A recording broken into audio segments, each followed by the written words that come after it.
I woke up this morning and my phone was completely dead. And I'm not talking about battery dead. So last night it was around midnight. I was playing Diablo Immortal in bed, doing a couple of dungeons, finishing up some bounties, and I plugged it in, set my alarm for the morning, and went to sleep.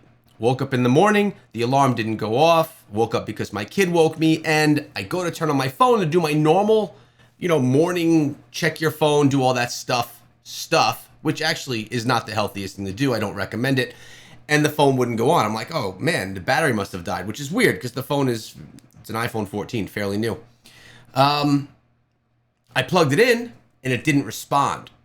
I could not get this thing to work. This phone was a brick this morning, and I swore that I was going to have to head on over and buy myself a new phone, which stinks because this one is, 6 months old maybe.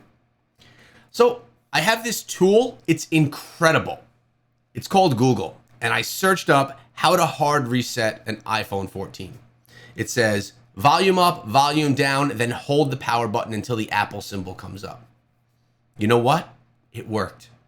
And the Apple symbol popped. I'm like, oh, we have a response. The phone is working, and it's absolutely fine. Literally everything is fine. Phone's cool, and we could play Diablo Immortal on it. We could get in contact with people, which is a very good thing because, one, I felt so stranded without my phone, which is actually pretty gross to think that we are so reliant on our devices, right? But I mean, for me, it's not only contact with people, it's also work. It's also playing the games I play for YouTube. So it was a really weird feeling, but happy to say it's good to go. We're good, which is also great because this weekend I'm taking my wife away. We have some family watching the kids at the house, and we are going and having a weekend away together, which we don't really ever do. And it's much needed, especially when you have two young boys. So that's going to be great. And I didn't want to have to worry about no phone while I was away and having to fix that while I was on this nice little getaway. So that's a good thing. And I wanted to share it with you. But I do want to address some of the drama or some of the debate that's going on right now inside of Diablo Immortal. So as many of you guys know, I put out a video, actually a couple of videos and some shorts about holding on to your battle points, right? Save them until Monday. You guys have heard me talk about this. It's something that we've said. It's something that I feel is a good thing to do. But it seems that a lot of people in the community don't believe that it's worth it. And I think that I need to go a little bit more in depth here and explain a little bit more. I even wrote a few things out for you and spoke to someone. Why try? Is that someone that initially even brought the idea to my attention? So I'm going to go in a little bit more depth here. I think that this definitely matters based on your level. So for transparency, if you're someone that is hundreds of levels below Paragon level is what, 870 or something right now? If you're a level 400 Paragon, this is not going to impact you at all.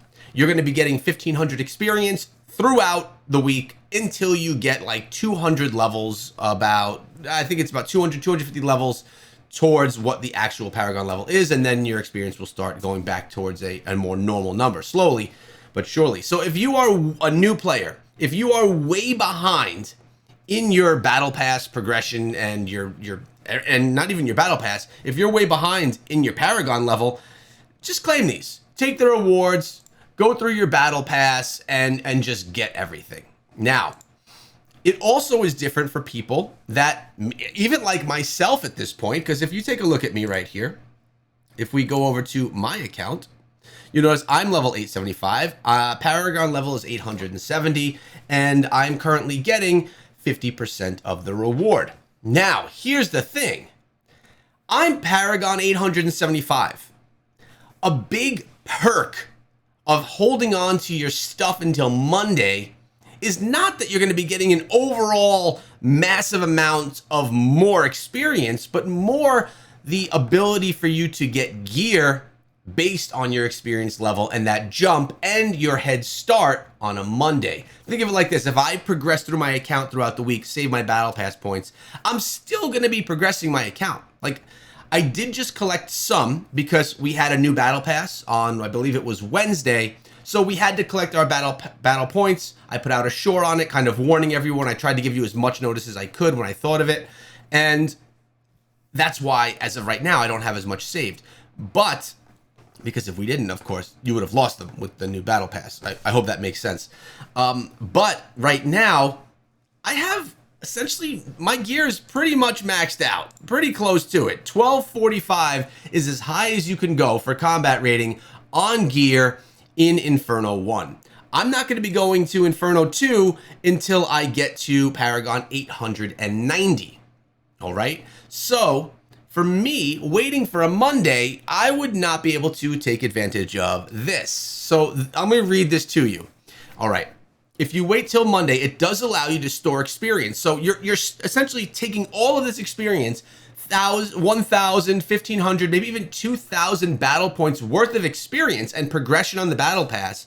It allows you to store it and basically get a week ahead of everyone else that's starting on a Monday, because while they are claiming these along the way and getting minimal experience because they're getting a reduced experience amount, we on a Monday can hop right in and get that bam, jump start, gaining 3, 4, maybe even 5 Paragon levels from day one. Then we're back to our experience rewards being, 60, maybe even 50%, but we have that jump.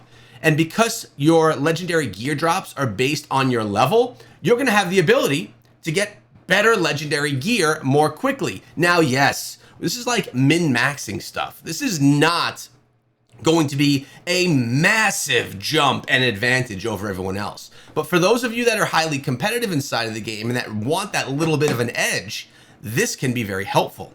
Now, it also, as I mentioned, it doesn't impact people like myself right now, because right now I'm not able to get much legendary gear that's better. Now, I mean, I don't have the best.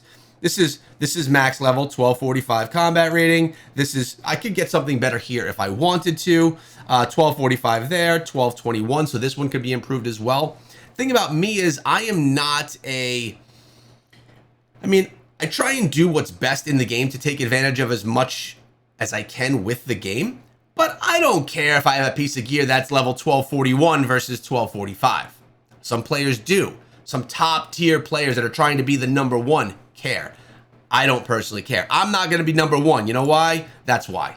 My resonance is 1,582. There's no way I'm going to be the top person in Battlegrounds. And by the way, another thing worth addressing here is Battlegrounds, it's about a grind to the top. Let's keep that in mind.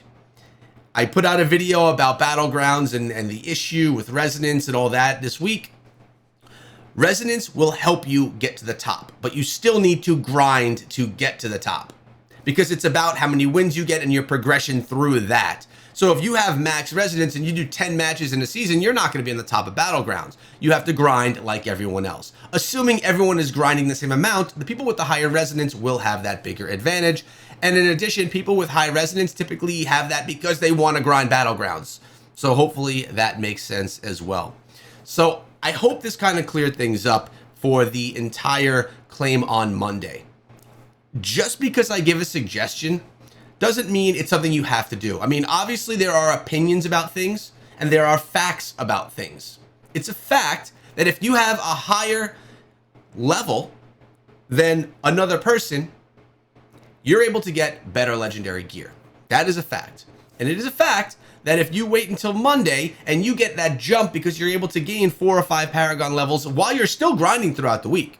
Keep in mind, we're still playing, we're still grinding, and we're still progressing our battle pass, just not as quickly as we would if we were claiming all of those points. So, in my opinion, you're going to have a larger level, meaning better chances of having that legendary gear, giving you a small advantage over others. If you are in that niche of people that's not already maxed out on gear and not so low that it doesn't matter when you collect because you're already gaining that 1,500 experience. That's really what I wanted to share with everyone today. A little bit more of an intimate video where we kind of chat together. You learned about my phone, you learned about my short vacation, and you learned my reasoning behind the entire Battle Pass collection on Monday. I'm going to continue to do it. I like it. But those darn red dots, they are difficult to deal with. It's hard to just see these red dots all day. It always bothers me. I'm the guy that needs to get all the red dots off my phone. But with this, we can't. Hope you enjoyed today's video. Hope it now makes sense. And I hope that you come back for tomorrow's.